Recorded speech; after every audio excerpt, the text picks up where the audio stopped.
¿Se está viendo ahora? Sí, se ve todo. Ya, ok, gracias. Bien, hoy día voy a hablar un poco sobre módulos y su relación con la cohomología local. Entonces, el objetivo de esta presentación, de este seminario, es estudiar de manera rápida, breve, los siguientes tópicos. Las nociones básicas de cohomología local, sobre todo en el contexto algebraico.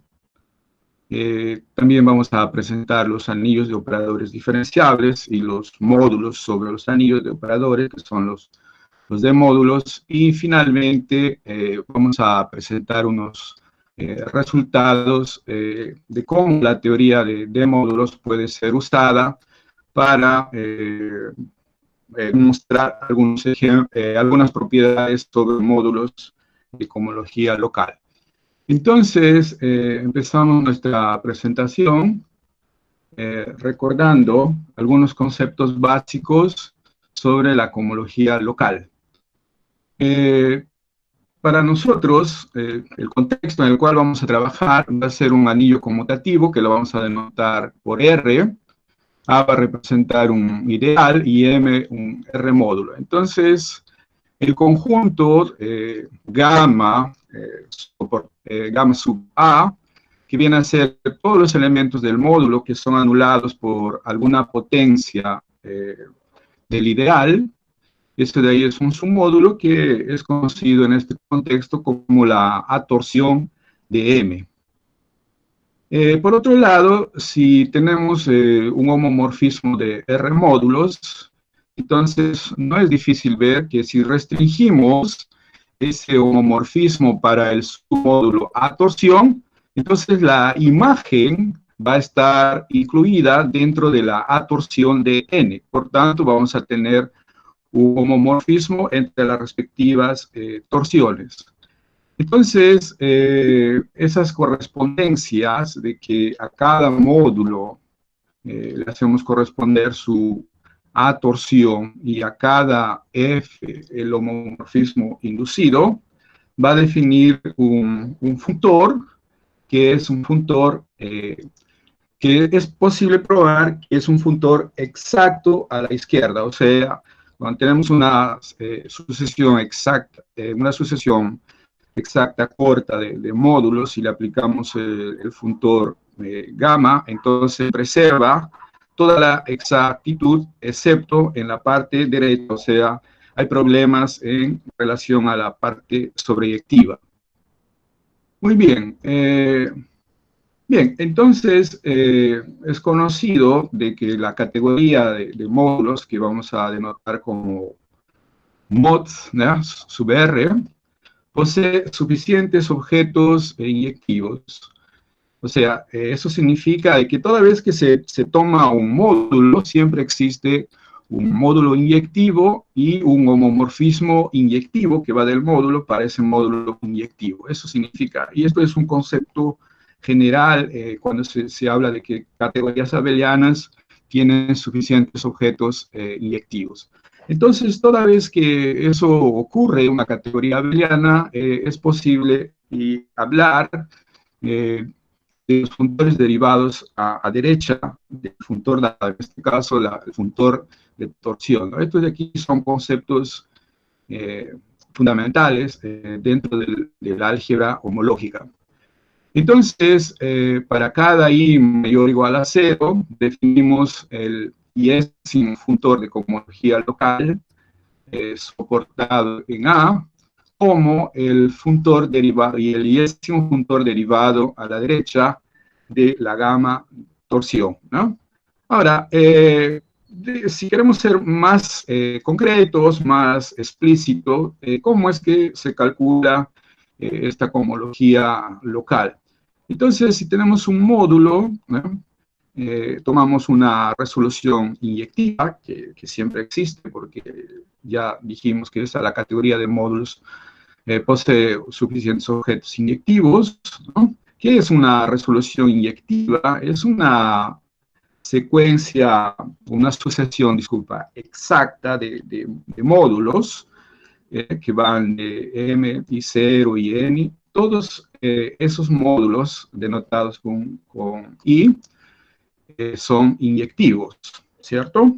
Muy bien, entonces a este complejo lo que se hace es olvidar, digamos, olvidamos por un momento el módulo, nos quedamos con la resolución inyectiva, y entonces le aplicamos el funtor gamma torsión, y cuando se le aplica, o se calcula, mejor dicho, la cohomología a ese nuevo complejo, eso de ahí es por definición la cohomología local, o sea, un punto derivado a la derecha, ¿no? Es un resultado básico en el álgebra homológica mostrar que esos módulos son independientes de la resolución inyectiva que se toma del módulo, ¿no? Vamos a dar un ejemplo simple, ¿no?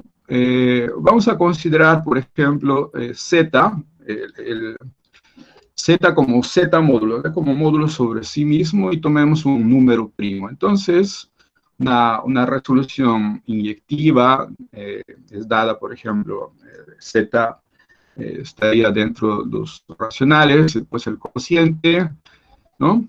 Y bien, entonces y esa es una sucesión, una resolución inyectiva finita. Cuando se le aplica el funtor P torsión, en este caso, vamos a obtener el siguiente complejo. Sucede de que nos olvidamos de Z, cuando se calcula la torsión de Q, eso de ahí, de Q, eso de ahí es 0, y es posible demostrar que, o sea, es un módulo libre de torsión, y la torsión de Q sobre Z es la localización en las potencias de P, ¿cierto? O sea, se invierte las potencias de P, se invierte P, cocientado por Z. Entonces, ahora es fácil calcular la cohomología, y vemos que solamente va a haber cohomología en la posición 1, ¿no? Acá en la posición 0, aquí la posición 1, y las restantes dan 0. Entonces, esto de aquí lo resumimos en este cuadrito. La cohomología local, entonces, de Z como Z módulo solamente existe cuando I vale 1, y es ese cociente. Los restantes es 0. Ok. Pero existe otra aproximación que nos permite calcular la cohomología local, y que va a ser muy importante para nuestro trabajo. Entonces, dado un elemento del anillo, definimos ese complejo, vamos a denotar el complejo CA, aquí colocamos el anillo en la posición 0, y en la posición 1 la localización de R en A, ¿no? Invertimos el elemento A y sus potencias, y ese I representa el respectivo mapa natural, el mapa de localización. Entonces, cuando es dado una sucesión finita de elementos del anillo, podemos definir el complejo de Chet algebraico, ¿no? Como el tensor, ¿no? El producto tensorial de esos complejos, ¿no? Bien, el producto tensorial, eso ahí ustedes pueden revisar la definición de ese complejo en libros de álgebra homológica, por ejemplo, el Rothman o el Charles Weibull, es bastante conocido. Ok, entonces tenemos un nuevo complejo, ¿no? Y podemos calcular su cohomología. Entonces, lo interesante es que si nosotros denotamos A por A, el ideal generado por esta sucesión finita, entonces es posible demostrar que existe un isomorfismo natural de funtores entre el funtor de cohomología local, ¿no? y esas cohomologías del complejo de Chet tensorado, ¿no? Tensor, ¿cierto?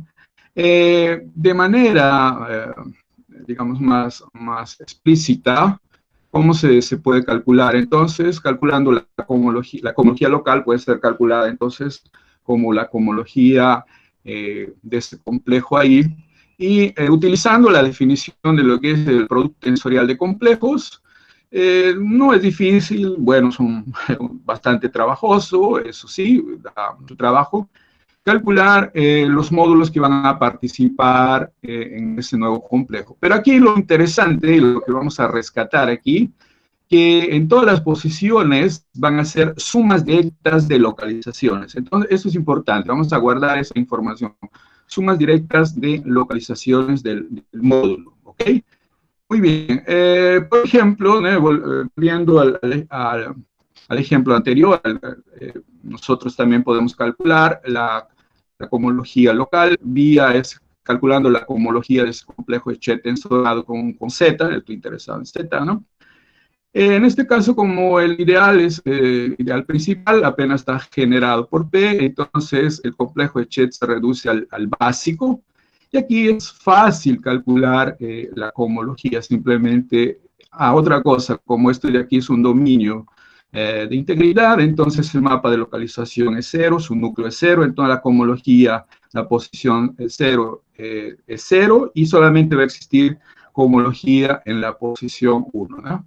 Aquí, de aquí está representando la localización de Z en P. No es una notación muy feliz, porque eso ahí es utilizado en el álgebra para representar otros objetos como los enteros p-ádicos. Pero aquí estoy queriéndome referir realmente a la localización. Entonces va a ser este cociente de Z localizado en P sobre Z, tal como ya habíamos calculado anteriormente. Muy bien. Ahora vamos a pasar al segundo punto, que es recordar algunos conceptos de anillos de operadores diferenciables. ¿Cuál va a ser el contexto? Vamos a trabajar sobre una álgebra conmutativa, una K-álgebra conmutativa, y ese cuerpo va a ser un cuerpo de característica 0. Podemos pensar racionales, por ejemplo, ¿no? Reales, cualquier cuerpo de característica 0. Muy bien, entonces para definir el anillo de operadores diferenciables, precisamos definir lo que son, en principio, los operadores diferenciales de orden finito. Definimos el D0 como siendo el anillo, pero aquí estamos interpretando el anillo como dentro del anillo no conmutativo de los endomorfismos, los K-endomorfismos lineales de R. O sea, aquí a cada elemento al elemento del anillo lo estamos identificando con el operador diferencial multiplicación por ese elemento. Y inductivamente el DI es definido como todos los operadores, ¿no? Todos los elementos de los endomorfismos, de tal forma que los conmutadores de ese operador diferencial con todo elemento de R, o sea, R visto como el operador multiplicación, conmutador es la diferencia de estas composiciones, está en DI-1. Entonces, es definido de manera inductiva, y por definición, el anillo de K operadores lineales diferenciables sobre esa álgebra conmutativa es la unión de todos los operadores de orden finito, ¿no? Bien. Bueno, por ejemplo, cuando trabajamos con el anillo de polinomios en n variables, es un resultado clásico que se puede ver en los libros de módulos algebraicos, que el anillo de operadores diferenciables es isomorfo a la enésima álgebra de Weil sobre ese cuerpo, ¿no? Ok, bueno, después si alguien está interesado podemos hablar un poco sobre álgebras de Weil, que son objetos de por sí bastante interesantes. Bien, entonces volviendo a las definiciones, ya vimos que por definición el D0 es los operadores multiplicación. Los operadores de orden 1 viene a ser la suma directa de los operadores de multiplicación con el módulo de las K-derivaciones. Si multiplicamos, estamos multiplicando todo dentro del anillo de endomorfismos. Entonces, si multiplicamos un operador de orden I por uno de orden J, entonces el resultado va a ser un operador de orden I más J, ¿no? Y otra cosa interesante es que el conmutador de dos operadores, uno de orden I y otro de orden J, cae en I más J menos 1. Bien, en particular, entonces, la sucesión de esos operadores va a ser una filtración creciente del anillo de operadores, porque por causa de la condición B, y además por definición la unión de todos esos DIs es el anillo de operadores, fue definido de esa forma. Entonces, eso nos permite hablar del anillo graduado asociado, que viene a ser la suma directa de esos cocientes, ¿cierto? Y la condición C, esa que relaciona los conmutadores, que cae en una posición 1 menos que la suma, permite mostrar que ese anillo graduado es conmutativo. Eso es importantísimo, ¿eh? Muy bien, pero queremos más. No queremos un anillo conmutativo cualquiera, queremos mucho más, que es propiedades más interesantes para poder trabajar. Entonces, vamos a decir que este anillo es de tipo diferenciable si el graduado asociado es un anillo conmutativo noetheriano regular. Bien, regular, por ejemplo, series de potencias, anillos de polinomios, anillos interesantes, digamos, ¿cierto? Con buenas propiedades. Bien, y además de eso vamos a exigir que todos sus ideales maximales graduados, o sea, que son generados por elementos homogéneos, van a tener todos la misma altura. Entonces, eso de ahí es un anillo de tipo diferenciable, un anillo de operador diferenciable de tipo diferenciable, ¿cierto? ¿Qué ejemplos? Bien, si R es el álgebra de polinomios o el álgebra de series de potencias o de series de potencias convergentes sobre los complejos, por ejemplo, o sobre cualquier cuerpo evaluado, entonces no es difícil ver que el anillo operador respectivo es de tipo diferenciable, porque cuando se calcula el graduado, resulta ser un anillo, viene a ser un anillo de polinomios, ¿cierto? Y como R es regular, todo esto de aquí va a ser regular, noetheriano, teorema de las bases, en fin, va a cumplir todas esas características o esas propiedades que estábamos viendo, y por tanto va a ser diferenciable. Muy bien, ¿por qué es interesante? Los anillos de operadores diferenciables, de tipo diferenciable, son noetherianos, son no conmutativos. Entonces cuando hablamos de noetheriano hay que especificar a la izquierda o a la derecha. En este caso va a ser noetheriano a ambos lados, ¿no? Significa que los ideales a la izquierda y los ideales a la derecha son finitamente generados. Bien, además, lo que es esto aquí va a ser importante, la dimensión global, ¿no?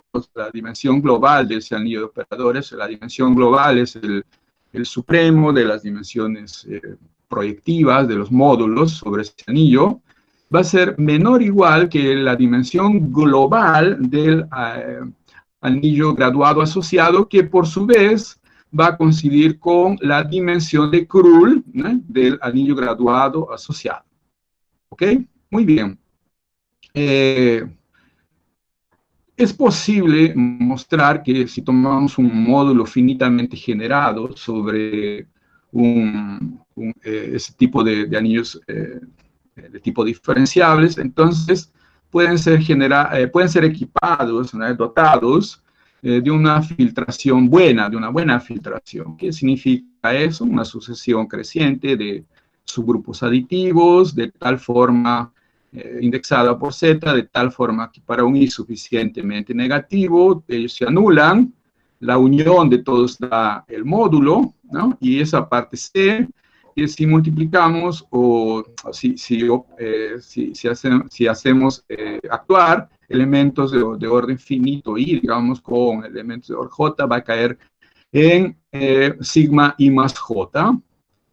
Y además de esto, el módulo graduado asociado, que es un módulo sobre el anillo graduado, va a ser finitamente generado. Recordemos que ese anillo graduado es ya conmutativo, entonces estamos en el contexto de la álgebra conmutativa.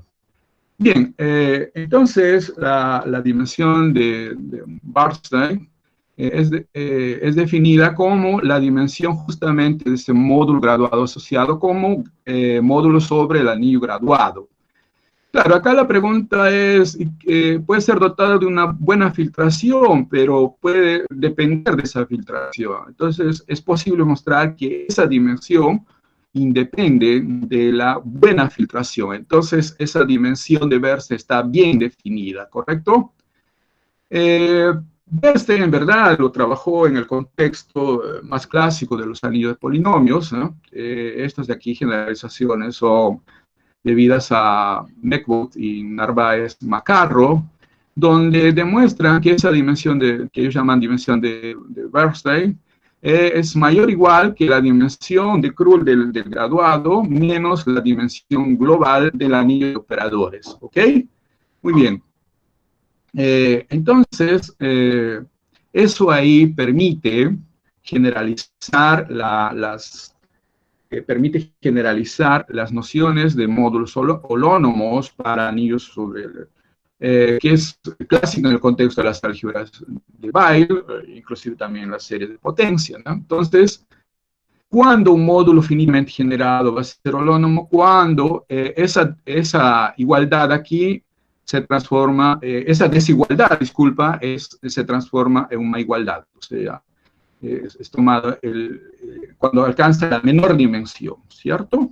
Muy bien, entonces la dimensión para que sea holónomo tiene que ser igual a la diferencia de esas dimensiones. Perfecto. Volviendo a nuestros ejemplos clásicos, en el caso de los anillos de polinomios o series de potencia o inclusive series de potencia convergentes, ya vimos que el graduado asociado también es un anillo de polinomios sobre coeficientes en R, entonces la dimensión va a ser, tenemos n indeterminadas, más acá la dimensión n, 2n, y la dimensión global, ¿no?, del anillo de operadores igual a la dimensión de R, porque son de tipo diferenciable, igual a n. Entonces, un módulo en este contexto va a ser, un módulo finitamente generado va a ser holónomo cuando su dimensión de Bernstein es justamente igual a la diferencia, 2n menos n, que sería n. Ok, esto de aquí, entonces, en este contexto, ¿no?, son conocidas las siguientes propiedades, que la clase de los módulos holónomos es una categoría de ser, eso significa que si tenemos una secuencia exacta corta, de módulos, entonces si el D módulo del centro es holónomo, entonces el submódulo y el cociente también van a ser y recíprocamente. R, el anillo, tiene una estructura natural de módulos sobre el anillo de operadores, un D módulo, y es posible notar que él es holónomo. Y aquí lo que es interesante es que si tenemos un módulo holónomo, entonces la localización de M con relación a elementos del anillo también tiene una estructura natural de módulo, y lo que es interesante para nosotros es que esa localización es holónomo. Entonces ahí hay que recordar que los módulos de cohomología local pueden ser calculados vía la cohomología del complejo de Chet algebraico, pero ya vimos que en esa cohomología aparecían sumas directas de localizaciones. Entonces, sumas directas finitas, claro, y si el módulo es holónomo, por la parte C, entonces las localizaciones van a ser holónomas y por tanto esas sumas directas también van a ser holónomas y por tanto los módulos de cohomología local de M van a ser holónomos. Claro, aquí M al principio es un módulo sobre el anillo de operadores. Cuando estamos calculando la cohomología local, estamos viendo M con su estructura de R modo, o sea, con la restricción de escalares. Muy bien, entonces, estos resultados fueron usados por Gennady Ljubeznik, ¿no?, para probar resultados interesantes sobre propiedades finitas de los módulos de cohomología local. Bueno, los antecedentes de estos resultados son trabajos de Huneck y Sharp, que demuestran este mismo tipo de resultado, pero para anillos que contienen cuerpos y cuerpos de característica positiva, cuerpos de característica prima.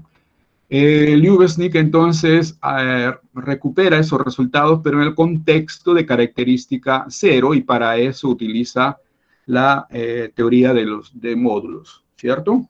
Y, bueno, los resultados de Huneck y Sharp aparecen por otros problemas, y todo se origina en verdad a partir de una conjetura del propio Grothendieck, ¿no? que pensaba que los módulos Hom son finitamente generados, en fin. Bien, entonces tenemos un cuerpo de característica cero y el anillo es el anillo de series de potencias. Tenemos un D-módulo. Son válidas esas afirmaciones de finitud. La dimensión inyectiva de M como R-módulo es menor o igual que la dimensión de Krull del módulo. Si M es finitamente generado como D-módulo, entonces el conjunto de primos asociados es finito, y además, si M es holónomo, los números de base del módulo son finitos. Muy bien, entonces Ljubeznik utiliza el teorema de estructura de Cohen para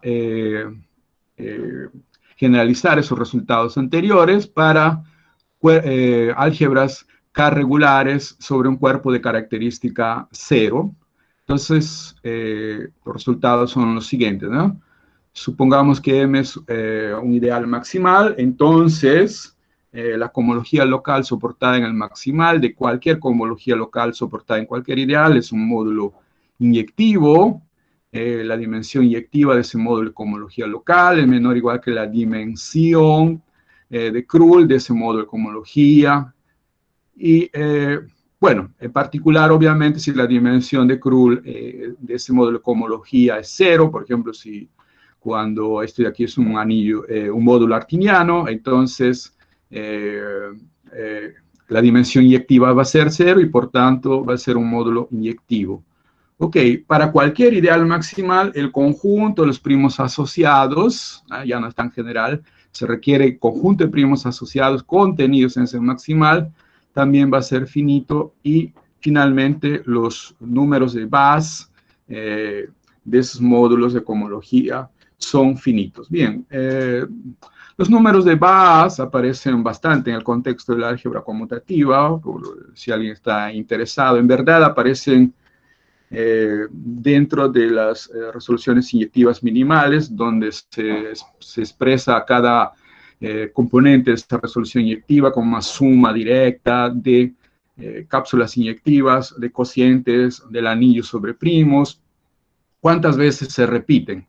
Ok, pero es posible calcularlos vía esta formulita ahí que envuelve la dimensión como espacio vectorial sobre el cuerpo Kp. Ese cuerpo Kp en verdad es el cuerpo de fracciones del cociente R sobre el primo, ¿no? Ok, un X tal. Bien, solo después eso de ahí ustedes lo pueden revisar en libros de álgebra conmutativa. Pero fíjate o fíjense de que Ljubeznik trabaja todo esto para módulos sobre el anillo R, no para módulos. Entonces, eso de ahí fue una de nuestras preocupaciones, ¿no? Queríamos, juntamente con mis colaboradores, queríamos encontrar una extensión de esos resultados de Ljubeznik, pero para módulos, ¿no? Ok, entonces precisábamos de una buena teoría de módulos, ¿sí? Entonces, o anillos de operadores que sean bien comportados y que generalicen los los clásicos, ¿no? Los clásicos, series de potencias, anillos de polinomios. Y entonces, leyendo los trabajos de Mechwood y Narváez Macarro y posteriormente de Luis Núñez Betancourt, encontramos el concepto de las famosas álgebras admisibles diferenciables. Ok, las álgebras admisibles diferenciables son álgebras interesantes, tienen propiedades buenas, y son las siguientes, ¿no? El primero es pedido que como anillo sea noetheriano, regular, eso es claro, ¿no? Y además que el anillo sea equidimensional, de dimensión n, ¿sí? Ok, bien, aquí faltó escribir que ese anillo estamos exigiendo que sea de dimensión n. Bien, y entonces queremos, ¿qué significa ser equidimensional? De dimensión n significa que la altura de cualquier ideal maximal, todos esos de ahí van a ser n. Los cuerpos residuales, cuando uno localiza, entonces vamos a tener los ideales maximales, esos de ahí van a ser extensiones del cuerpo, ¿sí? Y vamos a pedir que sean extensiones algebraicas, ¿eh? Todo elemento de ahí va a ser solución de una ecuación algebraica. Y finalmente, que el módulo de derivaciones sea un módulo proyectivo finitamente generado y además que la aplicación canónica, localización de M en cualquier ideal maximal, tensorado con ese módulo de derivaciones, con el módulo de derivaciones de esa localización, sea un isomorfismo. Bien, esas condiciones en verdad fueran, la historia es la siguiente, deja explicar aquí. Existe en el trabajo de Narváez y Mechwood, existe una condición un poquito menos fuerte, más débil, que es la existencia de derivaciones calineales y elementos A1 a R, tal que si aplicamos esas derivaciones en cada elemento, el resultado sea delta y j. Por ejemplo, podemos pensar en los anillos de polinomios o las series de potencia y pensar en las derivaciones usuales, y esos elementos A1, a R dentro del anillo serían las indeterminadas, y nosotros sabemos que si aplicamos la derivada parcial respectiva, ¿no? en XJ el resultado va a ser igual a 1 si los índices son iguales, y 0 si son diferentes. Bien, entonces, si un anillo, una álgebra noetheriana regular sobre el cuerpo K satisface A1, A2 y A3, diremos que esa álgebra es una álgebra K admisible diferenciable fuerte. Como ya dije, esta noción fue introducida por Narváez Macarro, pero Núñez Betancourt introduce la condición anterior, que tiene que ver con el modo de derivaciones, y prueba que esa característica que la clase de las álgebras admisibles, ¿no? Es una clase más grande, en general la inclusión es propia, pero en el caso local es posible probar que ambas clases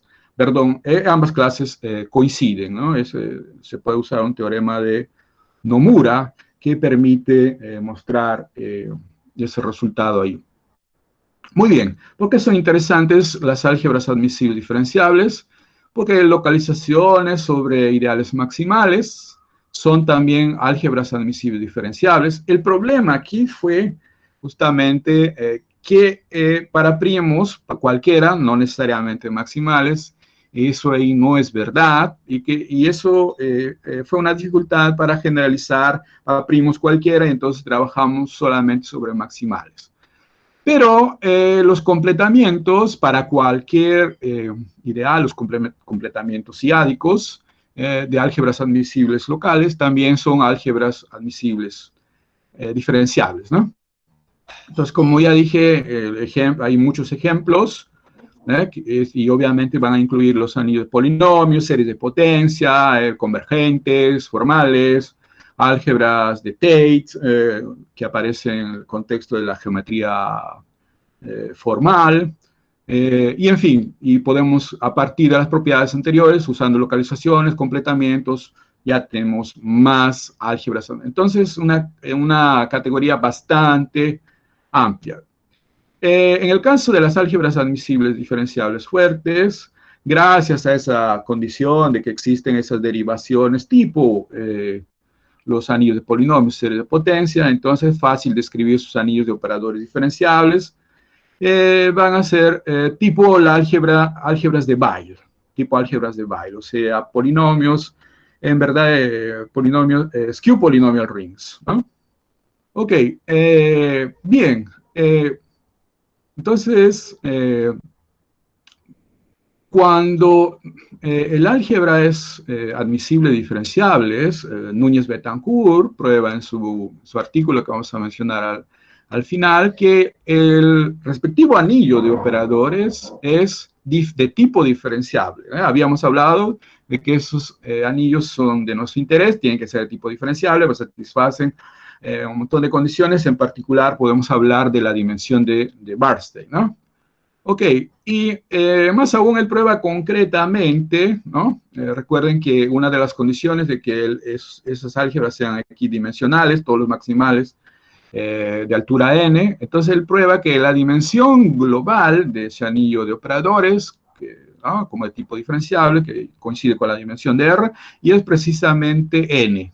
Y la dimensión del graduado asociado es 2n. Entonces, cuando un módulo va a ser holónomo, un módulo ya podemos generalizar o ya podemos generalizar la noción de módulo holónomo en este contexto más amplio, ¿sí? Entonces un módulo va a ser holónomo si solamente si la dimensión es la de Bernstein es igual a la diferencia de esas respectivas dimensiones, que en este caso va a ser 2n menos n. Muy bien. Y otra cosa interesante, ¿no? que Núñez Betancourt prueba es que cuando M es un módulo, un D-módulo holónomo y F es un elemento del anillo, entonces la localización es también un módulo holónomo. Eso es importantísimo. Ok, bien, entonces usando el contexto de las álgebras diferenciables, en un trabajo conjunto con Luis Alba Sarria y Roberto Callejas Bedregal, de la Universidad Federal de Paraíba. Bueno, publicamos un artículo en el Journal of Pure and Applied Algebra, el 2017, sobre esto. Bien, y entre otros resultados, voy a hablar de esta proposición. Si tenemos una álgebra diferenciable admisible local, ¿no? Que es la misma cosa que álgebra admisible diferenciable, ya vimos. Entonces, si M es un D-módulo, ¿no? O sea, sobre el anillo de operadores de eso de ahí, entonces el tensor de M con el completamiento con respecto a este maximal, también va a tener una estructura de D-módulo. ¿Quién es este nuevo D? Este nuevo D es el anillo de operadores asociado al completamiento, que es una álgebra sobre K, donde K representa aquí el cuerpo residual de ese anillo local. Más aún, si ese D-módulo es holónomo, una caracterización es que nuestro módulo va a ser holónomo si solamente si el tensor es un módulo holónomo sobre ese nuevo anillo de operadores que es el anillo de operadores con relación al completamiento, ¿no?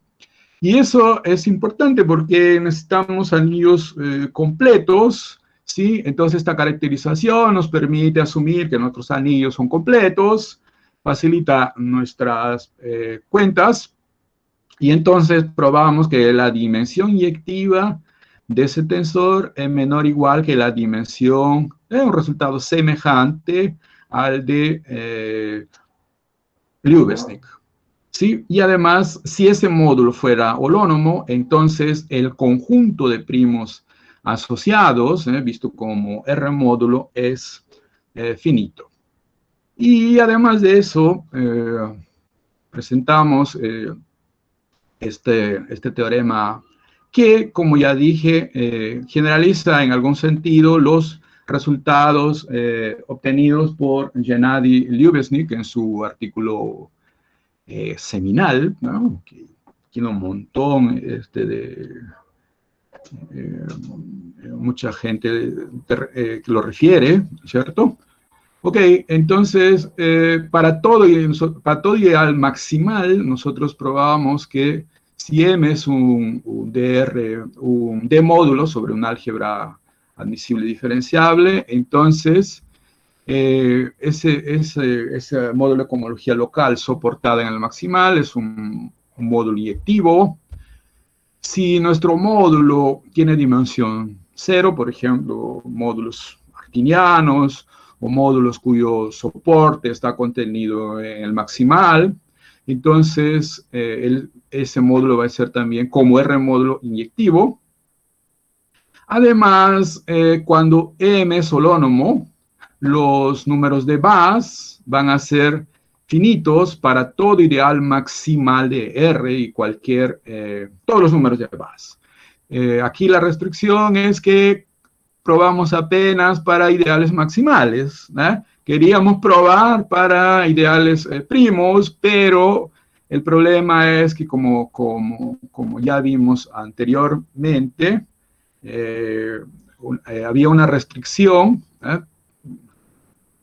con relación a las localizaciones. Las localizaciones de álgebras admisibles tienen un buen comportamiento, pero cuando localizamos sobre maximales, más no sobre primos. Entonces, eso de ahí restringió nuestro trabajo. Bien, y aquí un colorario interesante que responde a la conjetura, a una conjetura, en verdad, de Grothendieck sobre si este módulo home aquí es finitamente generado. Él decía que esto de aquí debería ser finitamente generado. Por ejemplo, probó que cuando la dimensión de esto de aquí es 0, pero después Harshor demostró un contraejemplo interesante, y todo este tipo de problemas originaron lo que se llama los problemas de cofinitud, que son bastante estudiados en el contexto de cohomología local. Y bien, entonces, y finalmente vamos a presentar una noción que generaliza la noción de los módulos holónomos. Otra de nuestras preocupaciones era trabajar, bueno, en verdad, la historia es siguiente: nosotros trabajamos sobre módulos de cohomología local soportadas sobre familias de ideales o sistemas de ideales o familias de soporte. Hay bastantes trabajos en esa dirección. Por ejemplo, unos japoneses trabajaron con dos ideales, y hay bastantes trabajos en esa dirección. Entonces nosotros queríamos saber cómo se comportan ese tipo de módulos, pero el problema es que no eso de ahí en general son límites directos de módulos de cohomología local clásica. Entonces necesitábamos una categoría de módulos más amplia que sea cerrada para límites directos. Bien, entonces con ese motivo, una de las cosas que observamos es de que los módulos holónomos pueden ser caracterizados usando lo que se llama el concepto de grade, que aparece aquí. Entonces, un módulo es holónomo si solamente es dimensión n, si solamente si ese x es diferente de 0 para n y los demás es diferente de 0. Entonces, usando ese grade, nosotros introducimos ese invariante que llamamos tau de n, o denotamos como tau de m, y lo definimos como el ínfimo de todos los grades, donde n es un módulo finitamente generado. Inicialmente trabajamos sobre módulos, más era realmente sobre submódulos para conseguir, no es finitamente generado para conseguir nuestro resultado. Y conseguimos limitar ese invariante. Ese invariante siempre está limitado por la dimensión proyectiva del módulo, y que por su vez obviamente es menor o igual que la dimensión global del anillo de operadores, que es N. Entonces, tau de M siempre está limitado por N. Entonces, recuerden que los módulos holónomos fueron definidos cuando la dimensión alcanza, la mínima dimensión aquí va a ser el máximo tau. Entonces, por definición, un D-módulo es llamado casi holónomo cuando justamente esa dimensión o ese tau es alcanzado, ¿no? Tau de M es igual a N. Bien, entonces, ¿cuáles son las propiedades de esta nueva clase, la clase de los módulos holónomos? La clase de los módulos casi holónomos, una clase bien comportada, es realmente una categoría de ser, ¿ah? Ya expliqué, cuando hay una secuencia exacta, corta, entonces, si el módulo del medio es casi holónomo, entonces tanto el submódulo de la izquierda como la derecha, el cociente, son casi holónomos y recíprocamente. Además, estos D-módulos casi holónomos contienen de manera propia a la clase de los módulos holónomos. En verdad, los D-módulos holónomos son aquellos que van a ser finitamente generados. Casi holónomos más finitamente generados van a ser los módulos holónomos. Pero si no es finitamente generado, entonces no va a ser holónomo, entonces esa clase es mayor. Y aquí, como anuncié antes, esta clase es una clase cerrada para límites directos. O sea, si tenemos un sistema directo de módulos casi holónomos y tomamos el límite directo, ese de ahí también va a ser un módulo casi holónomo. Además de eso, un resultado bonito, que en verdad es consecuencia de la parte de B, es que si tenemos un subconjunto multiplicativo cualquiera, ahora este de aquí es cualquiera, no necesariamente el subconjunto multiplicativo formado por las potencias de elementos, formado por las potencias de un elemento, este de aquí un subconjunto multiplicativo. Entonces, la localización con su estructura natural de D-módulos también es casi holónomo. Bueno, aquí el argumento que es usado es simple porque se puede expresar esta localización como un límite directo de localizaciones en elementos, ¿cierto? El detalle técnico es ahí que eso de ahí funciona inicialmente para R módulos, ¿sí? Pero nosotros queremos para D módulos, entonces hay que hacer unos cálculos ahí y mostrar que ese resultado también puede ser extendido para módulos sobre ese anillo de operadores. Y finalmente, usando esas propiedades anteriores, ¿no? Probamos que si alfa es una familia de soportes, puede ser un conjunto, también puede ser reemplazado por un subconjunto del espectro, que es cerrado por especialización, o puede ser un sistema de ideales, ¿no? Y si M es un D módulo casi holónomo, existe la noción de módulos de cohomología local soportadas en esta familia, soportadas en alfa, en esta familia, ¿cierto? Existe una noción que nosotros hemos trabajado bastante sobre eso. Entonces es posible mostrar que ese tipo de módulos son casi holónomos, ¿cierto? Recordando que vimos inicialmente que cuando el módulo es holónomo, ¿no? Entonces estos módulos de cohomología local son holónomos. En nuestro caso, la cohomología local preserva módulos casi holónomos. Y bien, las referencias bibliográficas, como ya dije, con Alba Sarria y Callejas Bedregal, ¿no? Roberto Callejas es un colega en la Universidad Federal de Paraíba, y Luis Alba fue un alumno nuestro que acabó el doctorado. Ahí está el artículo. Bueno, el trabajo seminal de Liubeznik, ¿no?, sobre propiedades de finitud de módulos de cohomología local. Como dice aquí, an applications of the modulus to commutative algebra. Como él mismo dice, que él no recuerda otro caso, es la primera aplicación de los D-módulos para el contexto de la álgebra conmutativa. Trabajo muy bonito, ¿no? Si alguien está interesado, deberías leer eso de ahí. El trabajo de Mechbut, Narváez Macarro, ¿no?, sobre la teoría del polinomio de Bernstein-Sato para álgebras de Tate y Dwork-Monsky, ¿no?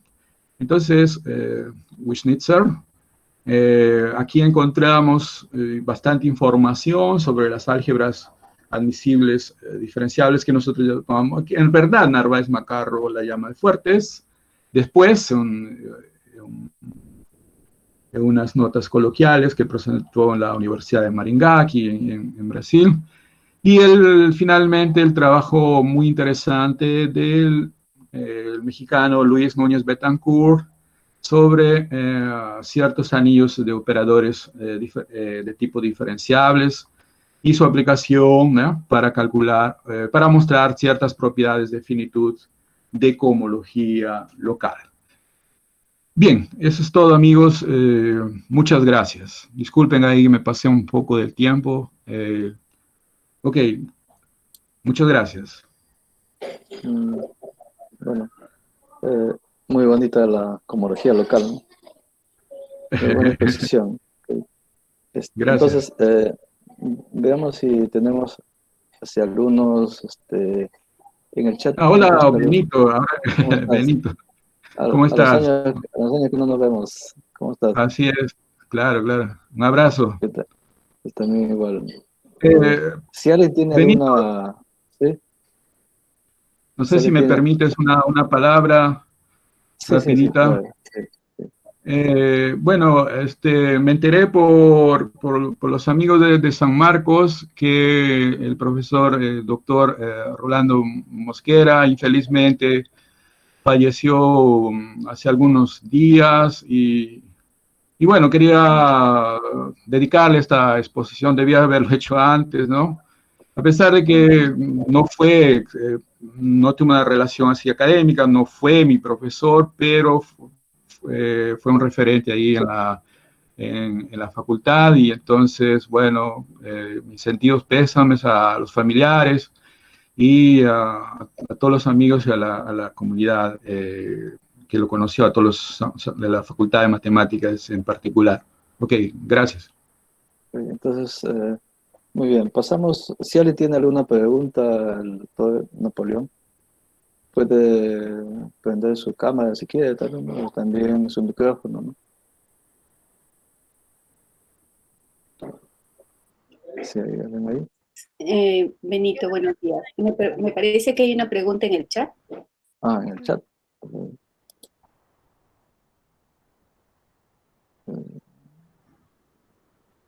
Dice... Bueno, acá dice uno, dice, ¿se puede identificar la parte singular de una variedad usando cohomología local?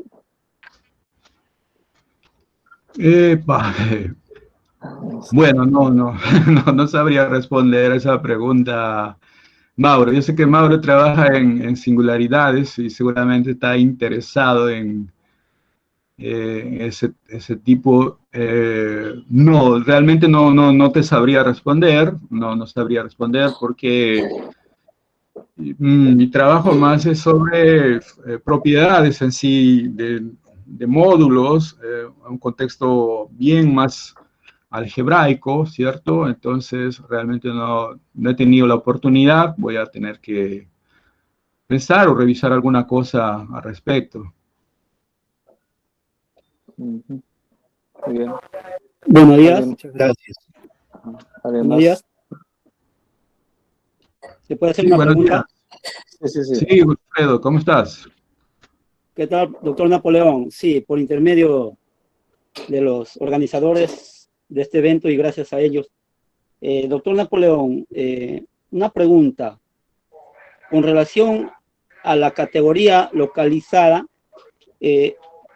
Esta categoría localizada es única salvo isomorfismo. Cuando Sí. uno tiene o cuando uno quiere definir o obtener esta categoría localizada, es necesario tener un sistema multiplicativo, ¿de acuerdo? Sí, sí. Ya, la pregunta es simple y creo que usted lo tiene. Quiero yo identificar cómo son los objetos en esta categoría localizada. Claro, los morfismos van a ser isomorfismos para cada elemento del sistema que se tome, pero los objetos, Sí. doctor, ¿cómo sería? ¿O son los mismos? Sí. No, por ejemplo, en el caso de categorías derivadas, explícitamente, donde se trabaja, que es una categoría localizada, Localizado. ¿cierto? Sí, donde el conjunto multiplicativo son los cuasi-isomorfismos y satisfacen esas propiedades como que se imita la del sistema multiplicativo, pero en realidad no es tan simple así como en el álgebra conmutativo, que se exige dos condiciones, se exige otras condiciones adicionales, que son las condiciones de OR, de URA, que permiten localizar en ciertos anillos de operadores, ciertos anillos no conmutativos, en verdad. Entonces se construye lo que es la categoría homotópica, y la categoría homotópica ya es una categoría cuyos objetos son los complejos.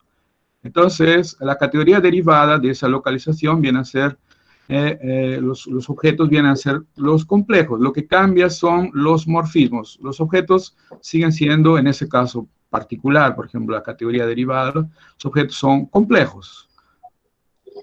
Y la filosofía es de que los morfismos, que son inicialmente los cuasi-isomorfismos, son invertidos, entonces se transforman en la categoría derivada, se transforman en isomorfismos. Esa es la idea, ¿no? Porque el interés de las categorías derivadas es justamente trabajar, diferenciar, porque al final cuasi-isomorfismo da la misma cohomología, entonces debería ser indiferente trabajar con cuasi-isomorfismos.